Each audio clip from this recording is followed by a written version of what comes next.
기도가 왜 하나님의 능력이냐?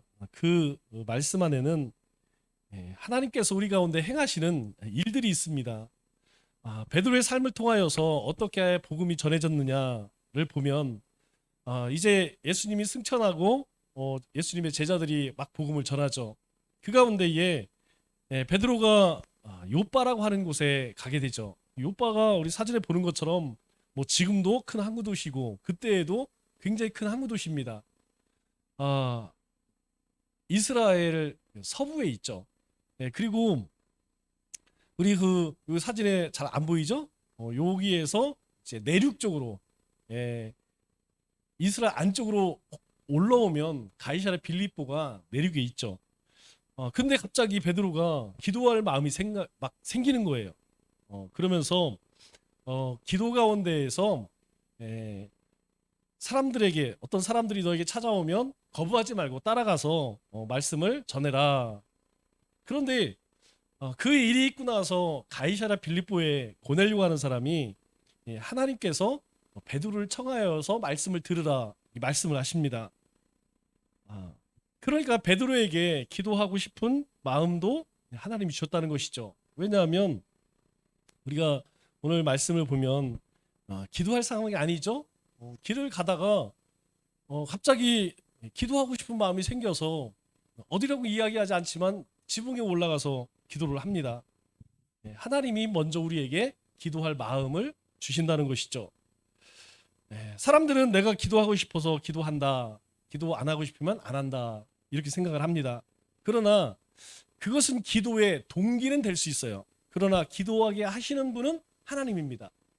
우리가 우리의 삶에 이와 같이 하나님이 일하시는 방법을 잘 이해할 수 있어야 돼요.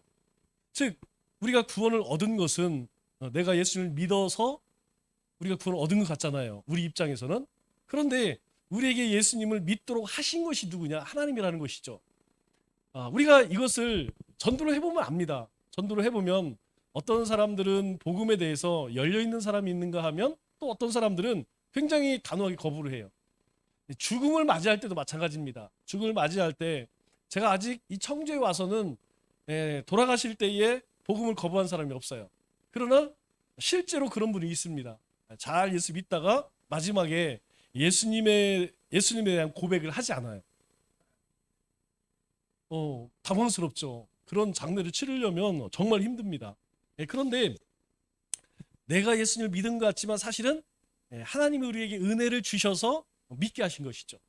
마찬가지로 우리의 삶에 기도가 꼭 필요하지만 기도하게 하시는 분은 누구냐? 하나님이라는 것입니다. 그렇기 때문에 기도가 하나님의 능력이 나타나는 일이라는 거예요. 그러니까 내 삶에 하나님의 능력이 나타나기를 원한다면 뭘 해야 되느냐? 기도를 해야 한다는 것이죠. 그래서 기도는 사람의 유익을 구하는 것이 아니라 하나님의 뜻이 이루어지는 것이다. 그렇게 이야기를 하죠. 특별히 기도를 통해서 우리 인생과 모든 일에 하나님의 계획이 있음을 우리는 깨닫게 됩니다. 그럼 거꾸로 이야기하면 어떻게 되죠?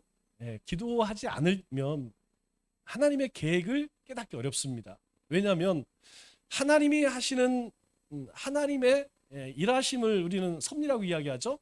우리가 하나님의 섭리를 알 수 있느냐? 모릅니다. 언제 아느냐? 하나님이 우리의 눈을 열어 주실 때 보게 된다는 거죠. 자, 우리가 지금 배우자와 또 우리의 자녀를 또 우리가 남청주 교회를 섬기고 우리의 직분과 사역을 가지고 살아갑니다. 그러면 왜 내가 그 일을 하게 될까요? 라고 생각하면 우리 입장에서는 잘 이해가 안 돼요. 왜 하필이면 청주, 수곡동, 남청주 교회 이렇게 이해가 안 되지만 하나님의 관점에서 보면 이유가 있다는 것이죠. 그런데 우리가 그것을 모르고 신앙생활하면 신앙생활이 참 힘들어집니다. 우리가 목적지에 갈 때 내가 가는 곳이 어디다, 어디 도로를 타서 어떻게 가면 빨리 도착할 수 있다는 것을 알면 참 쉽습니다. 그런데 그렇지 않으면 여러분 어때요? 헤맬 수밖에 없죠. 저도 타지에 갈 때 내비게이션을 키우고 가요. 그런데 내비게이션을 키우고 갈 때라도 할지라도 길이 막히고 이러면 어때요? 막 다른 데 돌아가고 싶죠. 근데 모르니까 그렇게 못합니다. 그러니까 기도는 우리가 하나님의 계획을 보게 하는 통로라는 거예요. 자, 사도행전 10장 5절 말씀을 보면 오늘 본문 이전에 어떤 일이 있느냐? 고넬류 있죠? 백부장 고넬류에게 하나님께서 기도 가운데에서 응답하시는데 요바로 사람을 보내서 베드로와 가는 시몬을 청하라 그렇게 이야기해요. 그런데 그 시각에 하나님은 베드로에게 어떤 일을 행하시냐면 오늘 본문 우리가 읽은 갑자기 길을 가다 기도하고 싶은 마음이 생겨서 기도하는데 환상을 보여주십니다. 어떤 환상이냐면 부정한 음식들 절대 먹을 수 없는 거죠. 먹으라는 거예요. 못 먹습니다. 아니 내가 정하다고 하는 너는 왜 부정하다고 하느냐. 이런 일이 3번 있고 나서 베드로가 고넬료가 보낸 사람을 만나게 되죠. 즉 베드로가 고넬료에게 가기 이전에 이미 하나님은 고넬료에게 이 베드로를 통하여서 그 고넬료 가정과 그곳에 있는 사람들을 구원할 계획을 가졌다는 것이죠. 그러니까 만일 고넬료가 기도하지 않았다면 하나님의 뜻을 알 수 있었을까요? 예, 아니라는 것이죠. 기도하고 싶다고 해서 여러분 이 베드로가 기도할 때의 시각이 점심때입니다. 정오죠? 12시. 그러면 일단 12시 되면 뭐 해야 되죠? 밥 먹어야죠. 그죠? 12시 돼서 밥 먹어야 됩니다. 지금 전도 여행 가운데 있기 때문에 걸어서 다니기 얼마나 시장하겠어요. 점심 먹어야 되죠. 그런데 그거보다 더 힘든 게 뭐냐면 12시면 엄청 더울 때예요. 12시에 한번 나가보세요. 얼마나 더운가. 요즘에는 이제 날씨가 여름 날씨 다 돼서 한 9시 10시만 돼도 햇살이 뜨겁더라고요. 그런데 어디 가서 기도했어요? 옥상에 올라가 기도를 해요. 자, 점심 때 시장하죠. 그리고 그 뜨겁죠. 그런데 거기 가서 기도를 해. 그 이야기는 무엇이냐면 하나님께서는 하나님의 일을 행하실 때 미리 기도하는 사람들을 통하여서 하나님이 행하실 일을 보여주신다는 거예요. 이 이야기는 우리가 신앙생활하면서 굉장히 중요합니다.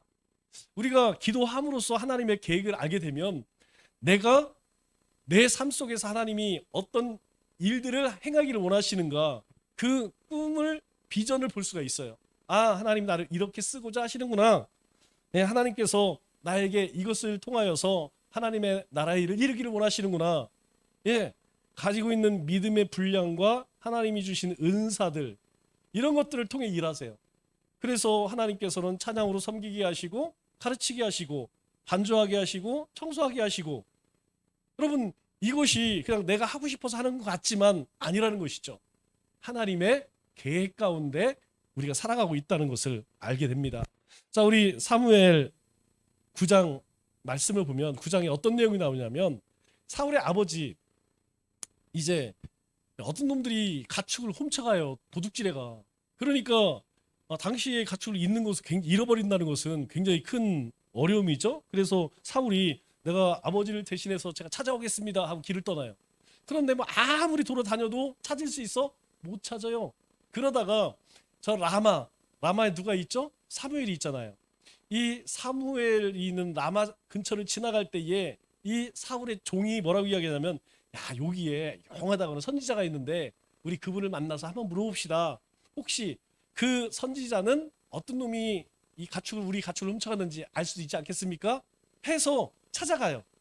그런데 이 사울이 찾아가기 전에 하나님께서 사무엘에게 어떤 메시지를 줍니다. 자, 보세요. 사울이 오기 전날에 이미 사울이 오지 않았어요. 그런데 하나님께서 사무엘에게 알게 하여 이르시되 하나님께서 사무엘에게 무언가를 알게 하시려고 말씀하십니다. 그게 뭐냐면 내일 이맘때 내가 베냐민 땅에 한 사람을 내게 보내리니 너는 그에게 기름 부어 이스라엘 지도를 삼으라. 그가 내 백성을 블레셋 사람의 손에서 구원하리라.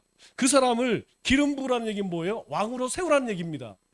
그런데 이 메시지를 언제 전해요? 사울이 오기 하루 전날에 하나님께서 사무엘에게 말씀하셨다는 거예요. 즉 하나님께서는 하나님의 뜻을 이루실 때에 어떻게? 기도하는 사람을 통하여 말씀하신다는 것이죠.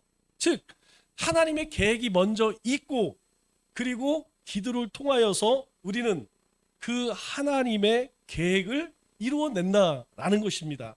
그렇기 때문에 우리가 꼭 기억할 것은 무엇이냐면 기도는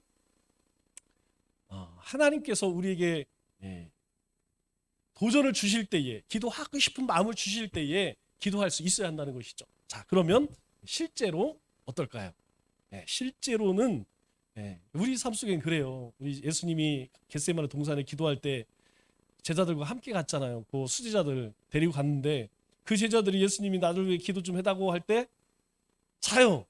그 자는 제자들을 향해서 예수님이 뭐라고 말씀합니까? 마음은 원이로되 육신은 원이로되 몸이 안 따라줘. 안 따라줘. 그게 우리의 연약함이라는 것이죠. 그래서 우리가 먼저 하나님 앞에 기도해야 할 것은 바로 그겁니다. 하나님이 우리에게 그런 하나님의 계획을 보여주실 때 기도할 수 있는 기도의 사람 되게 해달라고. 그런데 우리가 그것을 한 번, 두 번 이렇게 자꾸 무시하고 지나가게 되면 나중에는 어떤 사람이 되냐? 기도 안 하는 사람이 됩니다. 기도 안 하게 되면 뭐예요? 하나님의 계획을 몰라. 우리는 안다고 생각하죠. 그런데 그렇게 살지를 못하잖아요. 알고 우리가 뭐 저 법에서도 그렇잖아요. 모르고 안 할 때에는 모르니까 그럴 수 있죠. 그러나 알고도 안 하는 거는 그거는 나쁜 겁니다. 그렇기 때문에 우리가 기도에 힘써야 됩니다. 두 번째로 하나님께서는 그렇기 때문에 먼저 우리에게 기도하게 하신다는 것이죠. 9절 10절 말씀을 보면 베드로가 기도하려고 지붕에 올라가니 그 시각은 제6시가 되었습니다. 이튿날 이제 베드로 일행이 그 성에 가까이 갔을 때에 그러니까 아직 어디에 정착할 것인지 정해지지도 않았어요. 그럼에도 불구하고 하나님께서는 베드로로 하여금 어디 지붕에 올라가서 그렇게 기도하고 싶은 마음을 주셨다는 것이죠. 그렇기 때문에 우리가 그런 주님이 그런 기도하고 싶은 마음이 주어질 때 기도하는 것, 그것이 은혜입니다. 그게 믿음이라는 것이죠. 여러분, 기도하고 싶을 때가 언제 있습니까? 뭐 너무 많죠. 기도 제목을 찾으면 첫째는 본인을 위해 기도해야 됩니다. 가장 중요한 게 나를 위해 기도하죠. 내 자신을 위해서. 두 번째는 나 말고 그 다음 소중한 게 누구예요? 우리 가족이죠. 여러분, 우리 가족, 내 아내, 남편, 내 자식을 위해서 기도해야 됩니다. 우리 가족을 위해 기도해야 돼요. 형제, 자매 위해 기도해야 됩니다. 저도 다음 주에 동생 부부를 초청을 했는데 올지 안 올지를 몰라요. 그 집안에도 이세벨이 하나 살기 때문에 말 안 듣습니다. 꼭 그때 되면 뭐 어디 놀러 간다, 뭐 어디 계획이 있다. 아직까지는 오늘까지는 그런 얘기는 없어요. 그런데 일주일 안에 또 무슨 뭐 이 마귀의 역사가 있을지 모르죠. 대답은 충청도 사람이 제일 잘해요. 그렇기 때문에 우리가 그 영혼을 위해서 기도해. 여러분, 내 동생을 위해서 누가 기도하겠어요? 뭐 여러분들이 기도하겠습니까? 알지도 못하는데. 여러분의 가족, 여러분의 부모, 형제, 자매 누가 기도해야 할까요? 여러분들이 기도해야 됩니다. 왜냐하면 우리도 그래요. 뭐 교회에서 기도하자, 뭐 전도하자, 뭐 하자 이런 거 안 하면 편할 것 같죠? 여러분 굉장히 편할 것 같죠? 그냥 예배만 드리면 너무 좋을 것 같죠? 절대 그렇지 않다는 거예요. 우리 가운데에 하나님께서 앞서 이야기한 것처럼 하나님의 계획이 있기 때문에 우리에게 말씀을 주시고 기도하게 하시고 그리고 복음을 전하게. 왜? 하나님이 구원할 사람이 있어요. 하나님께서 반드시 우리를 통하여서, 우리 남청주 교회를 통하여서 구원할 사람이 하나님의 계획 안에 있어요. 그렇기 때문에 우리 가운데 그러한 일들을 행하시는 겁니다. 그렇기 때문에 우리가 하나님이 기도의 마음을 주시면 지체 말고 거기서 기도하시면 돼요. 교회를 강추하지만 교회 나오기 여러분 쉽지 않잖아요. 직장 다니시는 분들 새벽에 나오려면 정말 힘들죠. 월요일만이라도 한번 나와보세요. 월요일날 한번. 그것도 어려우면 우리 월삭 새벽이라도 그렇게 우리가 한 발자국씩 우리 천국은 뭐라고 해요? 침노하는 자의 것이라고 그랬죠? 자꾸 도전해야 됩니다. 내가 한 달에 월삭밖에 못했다. 그러면 내가 다음 달에는 매주 월요일만 한번 도전해보자. 제가 월요일날 쉬지 않는 이유가 거기 있어요. 제가 여러분 모든 교회는 다 월요일 날 쉽니다. 거의 99.9%는 다 월요일 쉬어요. 근데 제가 생각할 때에 그래도 우리가 주일날 하나님 앞에 예배드리고 세상을 나가는 첫날 아니에요? 그 첫날 우리가 기도를 시작해야지. 그래서 월요일에 쉬지 않는 겁니다.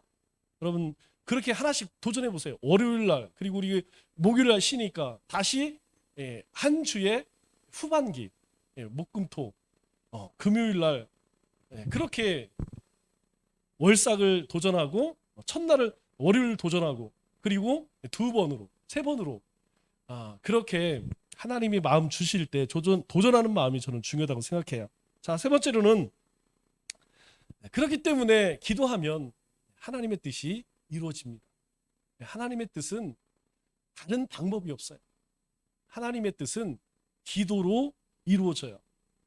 그런데 하나님께서 그 사람 기도하는 사람에게 기도하는 마음을 주시죠. 그 전에 뭘 준다고요? 하나님의 계획하심을 깨닫게 해요. 그러니까 하나님의 계획하심이 먼저 우리에게 주어집니다.